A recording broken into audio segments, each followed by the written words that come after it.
Hola a todos nuestros oyentes, soy Felipe González y hoy tendremos nuestro sexto capítulo de la segunda temporada de Un Café por la Aviación, auspiciados por Delicias Puyay, en el cual tendremos al director de operaciones de JetSmart. Hoy contamos con la presencia de Diego Convalida, que es ingeniero comercial y piloto también de 320. Diego, te damos la bienvenida y unos momentos para que puedas saludar y presentarte. Hola Felipe, ¿qué tal? Mucho gusto, muchas gracias por la presentación, muchas gracias por la invitación. Un agrado para mí estar con ustedes, así que encantado de poder conversar. Es un café virtual, yo me estoy tomando mi café acá, así que haciendo honor al título de la serie de entrevistas. Así que nada, encantado y ojalá que tengamos una entretenida conversación. Muchas gracias. Partiendo con la entrevista y la conversación, es una pregunta que se hacen muchos. ¿En qué se basa la operación de una low cost para poder tener precios tan bajos y poder seguir en el mercado? Muy buena pregunta. Yo diría que principalmente tiene dos grandes aspectos. Uno que tiene que ver con cómo se presenta la tarifa de cara al pasajero, que es un aspecto comercial, que en el fondo es principalmente lo que llamamos el unbundle, en el cual el pasajero solamente elige lo que usa, puede comprar un tramo, puede volverse en una línea aérea y irse en otra, y no está obligado a volar dos tramos. Entonces, la presentación comercial, por así decirlo, del producto es despaquetizado, y eso quiere decir que finalmente la persona puede optar simplemente por la movilidad de trasladarse en avión con tarifas mucho más bajas. Pero la principal diferencia tiene que ver con la estructura que tiene finalmente la empresa como tal. Son muchos los aspectos, es súper largo de poder detallarlo acá, pero principalmente, y son cosas que están un poco a la vista, y es un poco el modelo que aplicamos nosotros. Primero, operar aeronaves totalmente nuevas, son mucho más eficientes, el consumo de combustible es más bajo, uno porque son aeronaves menos degradadas con el tiempo, pero también utilizando tecnologías como los A320neo, que tienen consumos de combustible mucho menores. Y también tiene que ver con la configuración de las aeronaves con layouts de seatings más densos. Nosotros metemos más pasajeros a bordo del avión, apuntamos a mayores factores de ocupación, y también la manera como estructuramos el itinerario que volamos. El itinerario que volamos nosotros busca principalmente maximizar la utilización de la aeronave, que es un activo caro, y por tanto hay que sacarle el mayor partido posible. Y la manera como se estructuran los itinerarios tiene más que ver con cómo sacarle partido a esa necesidad operacional de darles alta utilización por sobre quizás otros aspectos que otras líneas aéreas pueden valorar más. Y con todo eso, el conjunto de factores y otros más podría ser, finalmente lo que tú tienes es una operación de una altísima eficiencia. Perfecto. Recuerdo que en un inicio de JetSmart, la campaña inicial o lo que mencionaban eran que buscaban que todos volaran. ¿De qué se trataba esa campaña y sigue en pie? Totalmente. Nosotros tenemos varias aspiraciones eh, como compañía para los próximos años, y claramente una de nuestras primeras aspiraciones que nosotros pusimos como un propósito era el concepto de democratizar los cielos. Y ese concepto tenía que ver principalmente con tarifas bajas, con lograr que personas que nunca habían volado pudieran volar. Nosotros históricamente el porcentaje de pasajeros que nunca vuela, que nunca había volado en avión y que finalmente lo hace con nosotros, es muy alto, y eso a nosotros nos llena de orgullo. Y finalmente eso se logra, es una de las grandes características y una de las grandes ventajas que trae el modelo low cost consigo, porque permite justamente tener tarifas más bajas y poder permitir que muchas más personas puedan aprovechar el transporte aéreo, que tiene muchísimas ventajas. Es más eficiente, es más seguro, y es un boost también de desarrollo para los países. Así que el concepto de democratizar los cielos para nosotros fue algo muy importante desde el comienzo, y finalmente el motor del low cost es un impulso muy grande para poder lograrlo. Y sigue en pie. Me pregunta, lógico. Día a día, aparte de nuestros propósitos, que cada vez más gente pueda volar y que lo hagan con este modelo que permite que mucha más gente lo haga. Puntualmente ahora por la pandemia no tanto, pero, es uno de nuestros pilares fundamentales. Sí. JetSmart en general se caracteriza por ser una aerolínea que siempre ofrece descuentos, siempre ofrece una que otra promoción. ¿A qué se debe esa característica que tiene JetSmart? Bueno, principalmente nosotros estamos digamos, ya prácticamente 5 años en el mercado, y al comienzo una de las maneras de darnos a conocer era justamente irrumpir con tarifas agresivas al mercado. Lógicamente también la competencia que se ha dado en el negocio en los últimos años ha sido muy positiva para los pasajeros, y eso de alguna manera ha sido un estímulo para ir sacando promociones, tarifas bajas, y finalmente con esas tarifas bajas lo que estamos buscando es que cada vez más gente pueda volar arriba de los aviones. Para darte un ejemplo, desde que nosotros comenzamos a operar el año 2017, las tarifas bajaron entre un 30 y un 40%. Y eso finalmente es a raíz del modelo low cost, es a raíz de tener tarifas agresivas, es a raíz de cumplir nuestro propósito de que cada vez más gente pueda volar, y finalmente lo que resulta de eso es lo que tú me estás comentando, que se ven constantemente promociones, tarifas bajas y un mercado competitivo que es duro, pero que finalmente de cara a los pasajeros es algo muy, muy positivo. Centrándonos un poco en el mercado, ¿por qué eligieron a Chile como base central de operación y no algún otro país, no sé, Argentina, Brasil, Colombia? Ese fue un proceso largo. El estudio, o sea, teniendo en consideración que el objetivo que tiene JetSmart es a nivel latinoamericano, fue un proceso largo que llevó adelante el fondo de inversiones Indigo Partners, que finalmente es el fondo que controla la compañía. Un proceso largo para determinar cuál era el país que presentaba las mejores características para ser el headquarters de la empresa. Y Chile reúne muchas características que son importantes, como por ejemplo, desde el punto de vista flexibilidad económica, una serie de tratados de libre comercio, la posibilidad de listar la empresa en más de una bolsa de comercio, y ese tipo de factores, junto también con una autoridad aeronáutica potente, que es una buena contraparte para las líneas aéreas, le da la tranquilidad en el fondo a Indigo de fijar a Chile como el punto de partida. Pero es más que nada el punto de partida, y es el lugar donde se define dónde quedan los headquarters, porque finalmente el objetivo es Sudamérica.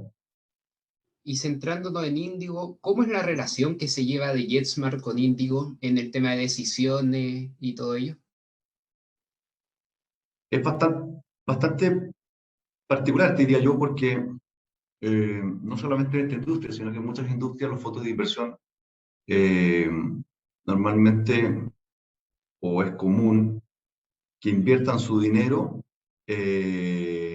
pero no necesariamente ese compromiso en inversión tiene que ver con compromiso en el control y en el seguimiento y en el management de la compañía.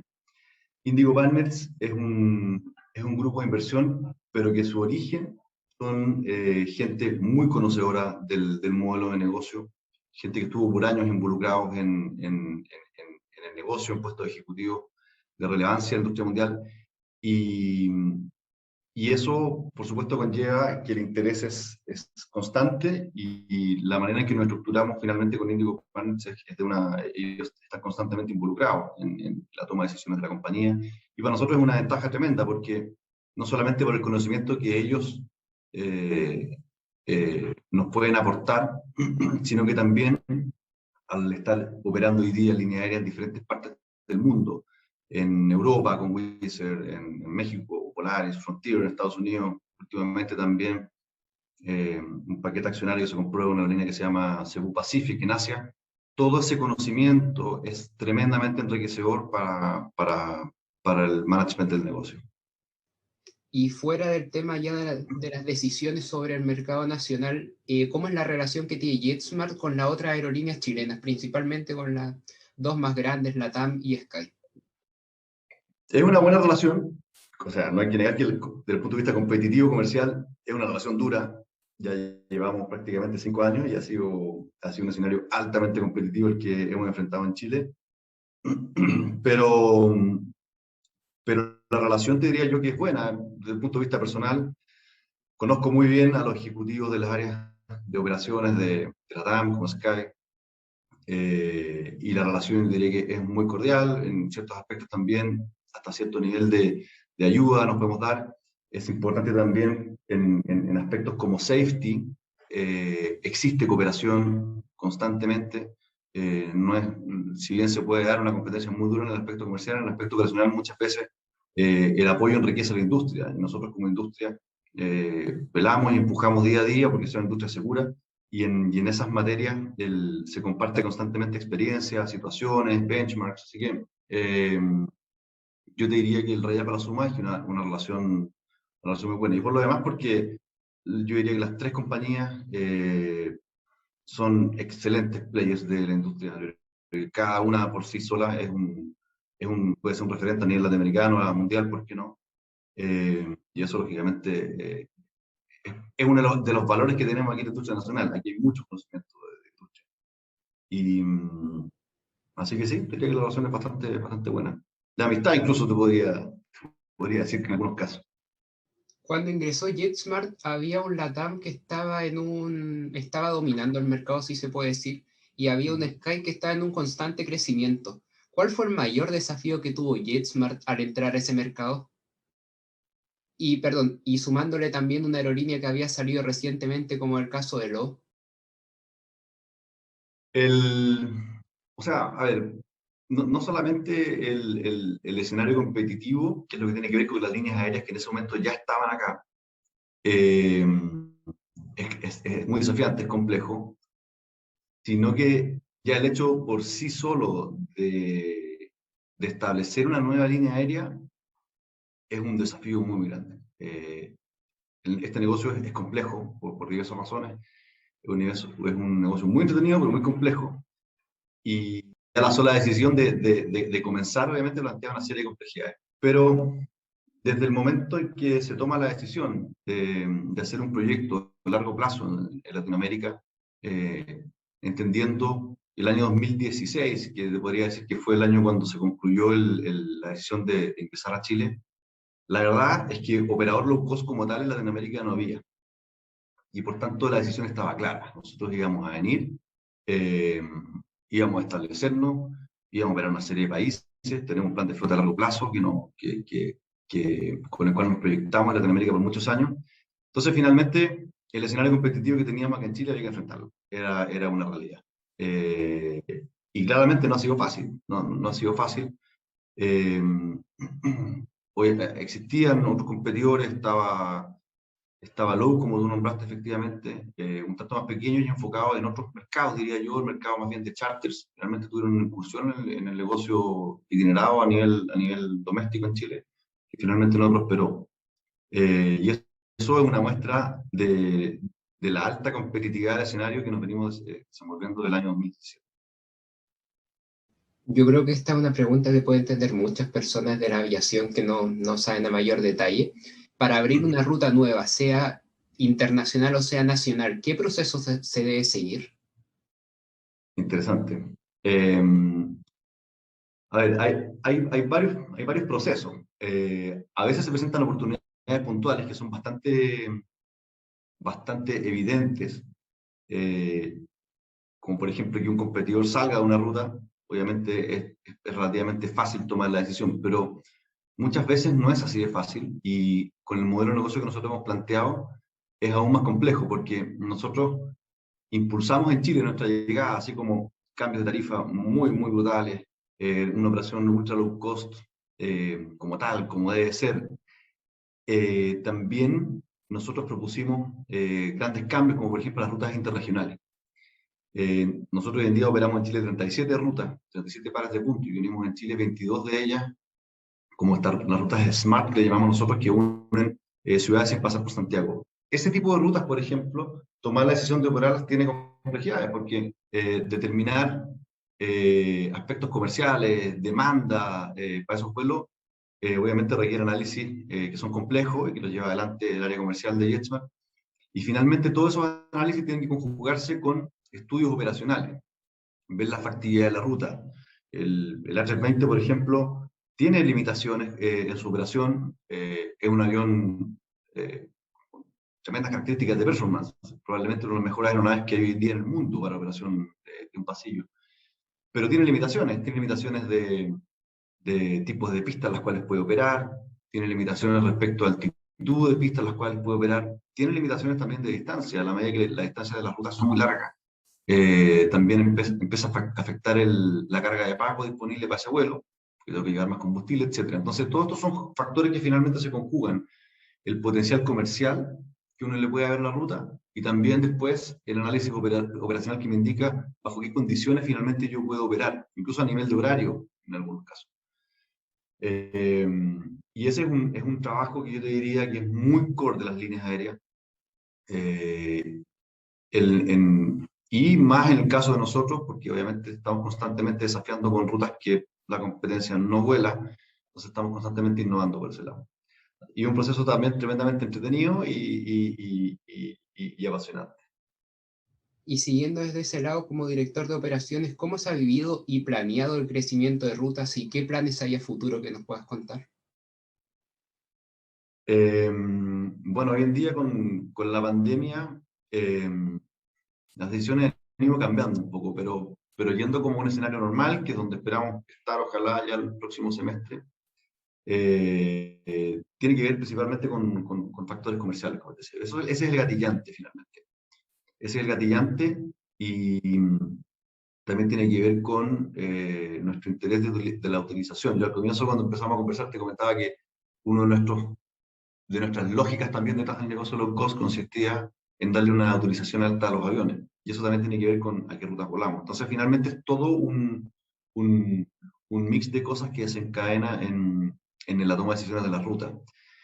Nuevas rutas, siempre tenemos muchas rutas en carpeta, muchas rutas constantemente. Hay un área en Jetsma que se llama Ingeniería de Operaciones que está constantemente analizando diferentes rutas, diferentes alternativas, diferentes maneras de volar esas rutas, horarios, restricciones, etcétera. Siempre tenemos en carpeta un montón, a ser honesto. Claramente hoy en día con las restricciones de la pandemia no, ni siquiera podemos hacer vuelos internacionales, pero, pero hay rutas más en carpeta, sí, seguro. Y yendo un poco hacia el inicio, ¿cuáles fueron los mayores desafíos cuando al inicio tenían solo 3 aviones para las rutas? Yo te diría que el principal desafío, cuando uno tiene 3 aviones, eh, es operativo.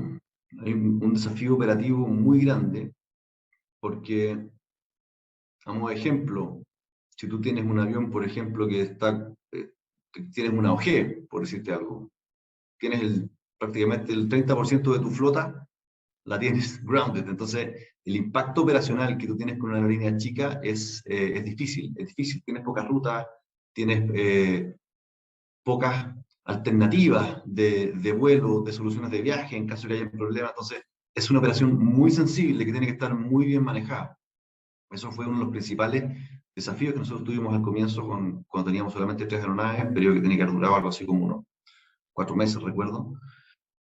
Pero, pero ahora que me lo preguntan, la verdad que ha pasado el tiempo y el objetivo se cumplió muy, muy bien. De hecho, nosotros ya llevamos años siendo la línea aérea con la mejor puntualidad de Chile y al comienzo no fue la excepción tampoco. Entonces, sabíamos que era un desafío muy, muy complejo operar una flota pequeña, eh, pero con el compromiso y el trabajo de todo el equipo, finalmente fueron momentos difíciles, pero se logró sacar adelante de muy buena manera.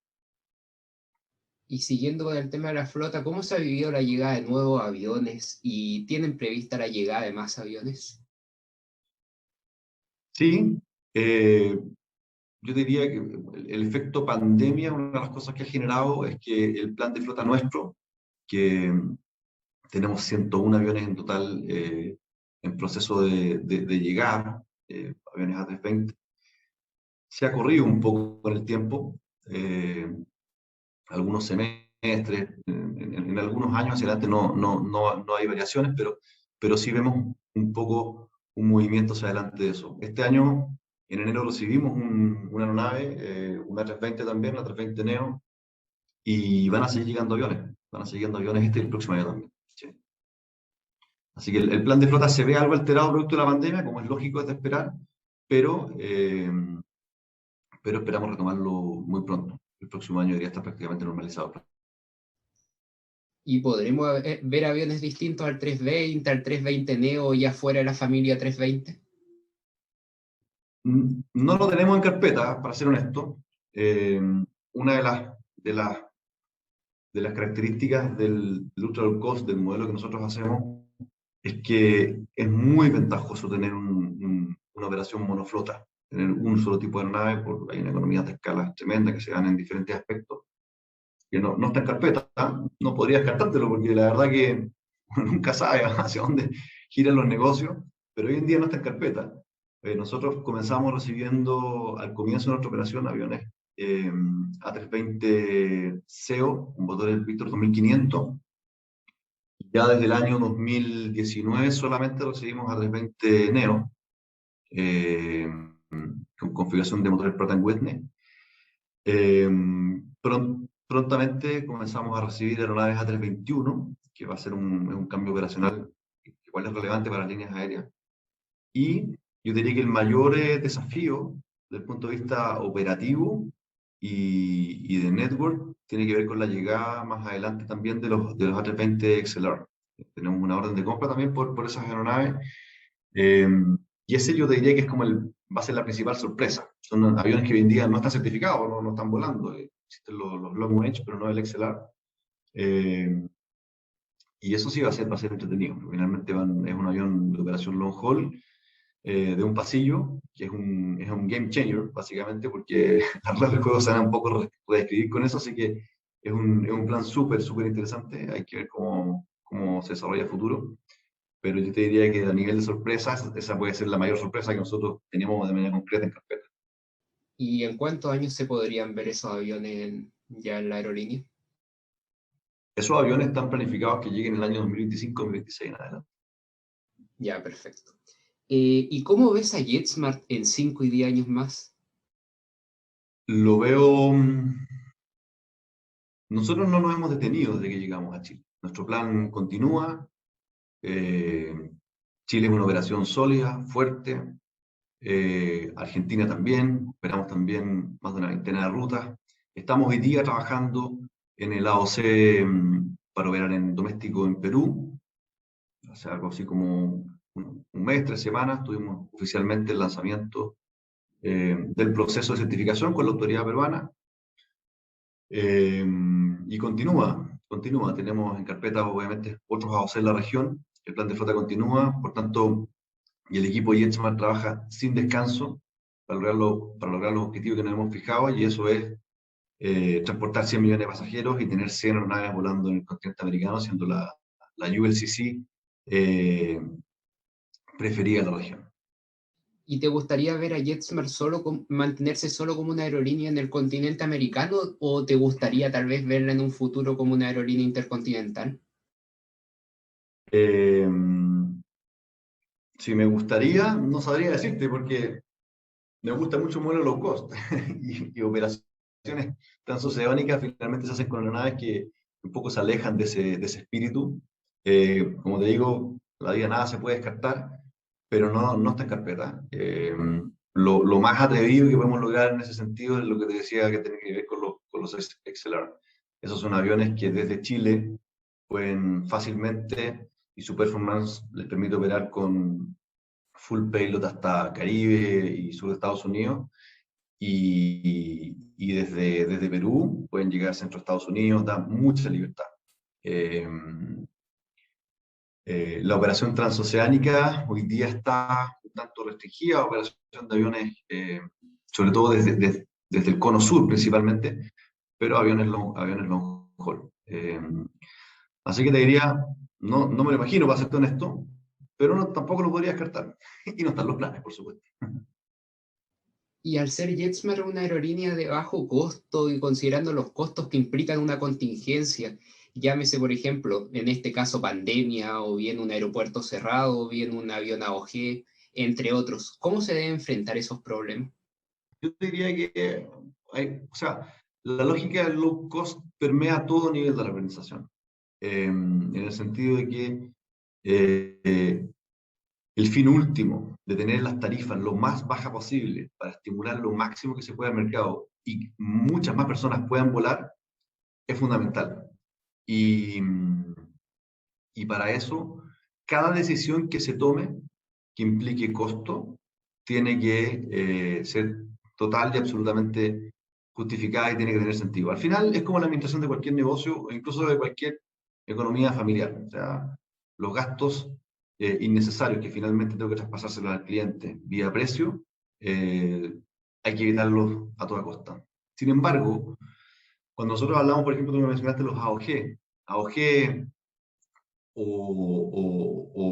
no sé, mantenimiento de aeronaves, eh, políticas de safety, aeropuertos, todo ese tipo de, de- de áreas de trabajo en las líneas aéreas son transversales a cualquiera. Yo diría que el legacy o low cost es prácticamente lo mismo. Desde el punto de vista de mantenimiento, no hay libertad para que uno pueda hacer lo que quiera. Existen regulaciones muy estrictas a nivel nacional. En Chile, por ejemplo, nosotros sobre esas restricciones y regulaciones, nosotros sobrecumplimos en muchas materias, nos autolimitamos. También, obviamente, el fabricante también plantea una serie de restricciones que se tienen que cumplir. Entonces, en ese aspecto no es mucho lo que se hace. Uno cumple con la normativa, excede, porque finalmente el atributo de la seguridad está por sobre todas las cosas, porque si no, no es viable un negocio de este tipo. En todos los aspectos que tienen que ver con eso, pero en otros aspectos donde no es necesario el gasto de recursos, obviamente se va a evitar. Pero en resumidas cuentas también, cuando tienes una OG, una aerolínea low cost, no vas a esperar, no hay nada diferente a otras líneas aéreas, eso puede ser, o sea, no hay muchos cambios. Sí, de hecho podríamos decir que tenemos una ventaja, porque organizacionalmente somos una empresa más simple, donde la toma de decisiones es más nítida, es más fácil, son menos personas, son menos actores influyendo la toma de decisiones, y yo diría que es más fácil tomar decisiones acertadas que en comparación que cuando las organizaciones son más complejas, más grandes, no lo es tanto. Y ya para ir cerrando el tema de JetSmart, ¿cuáles analizas que son las mayores fortalezas y oportunidades que tiene JetSmart en el mercado? Yo te diría que las principales fortalezas de JetSmart son su gente, por sobre todas las cosas. Cuando nosotros decidimos iniciar esta aventura de formar una línea aérea desde cero, con la convicción de ser el principal player low cost de la región, no había otra alternativa que tener un equipo muy poderoso. Y hemos elegido a profesionales de muy altísimo nivel, que hoy en día integra la organización. Y hoy en día yo diría que el principal orgullo de JetSmart. Su gente es probablemente uno de los atributos que más nos diferencian del resto. Total confianza en lo que hace el equipo, y esa es una fortaleza fundamental. Y segundo, a ser honesto, también pertenecer a un grupo de aerolíneas como Indigo Partners también es un gran respaldo, es una gran proyección en el tiempo, con un respaldo muy grande y con un benchmark constante y un enriquecimiento del conocimiento de la operación de la línea aérea, que es un atributo también, yo diría, muy, muy grande y una fortaleza de JetSmart. Y para cerrar, una pregunta acerca más de ti. ¿Cuál ha sido tu mayor desafío como director de operaciones? Más, más que desafío a nivel personal, porque al final los desafíos son más bien a nivel grupal, diría yo, para la organización o para el área de operaciones. eh, Más que un tema puntual, yo te diría de verdad, el tema de la pandemia ha sido un desafío enorme, enorme. Brutal, de cierta manera. Profesionalmente ha sido complejo, pero o sea, imagina que de un momento a otro los ingresos caen un 90%, las tripulaciones prácticamente no vuelan, los aviones, muchos de ellos groundeados, preservados. Fue una situación muy crítica que no ha pasado, ya llevamos prácticamente más de un año en esta situación. Ha sido muy complejo, y se tuvo que tomar decisiones muy, muy complejas también en ese escenario. Eh, eh, Al comienzo de la primera pregunta que tuvimos que resolver, si en la pandemia fue la decisión de operar o no. Yo te diría que nunca dudamos ni un minuto, así como el personal de salud, por ejemplo, tenía su responsabilidad, su rol en la pandemia. Nosotros creíamos que teníamos nuestro rol también en la pandemia con el transporte de la gente. Si nosotros no transportábamos gente, era no cumplir con nuestro rol, lo teníamos muy claro. Nunca dejamos de operar por lo mismo. Durante la pandemia en ningún momento mantuvimos nuestras operaciones, y, pero fueron tiempos complejos, fueron tiempos complejos. Hubo que administrar, obviamente, temas financieros complejos, temas de caja, porque de un día para otro los ingresos no era lo que tú esperabas. Entonces, la administración de las tripulaciones también fue tremendamente complejo, porque la gente no estaba volando y la línea aérea no está diseñada para que no vuele. Entonces, yo te diría que lejos, profesionalmente, y de toda mi vida profesional, la pandemia ha sido un desafío muy, muy grande. ¿Sí? Diego, te damos las gracias por tu participación en nuestra segunda temporada de Un Café por la Aviación, de parte de Spotter Chile y de nuestro auspiciador Delicias Muchas Puyay. gracias a ti, Felipe.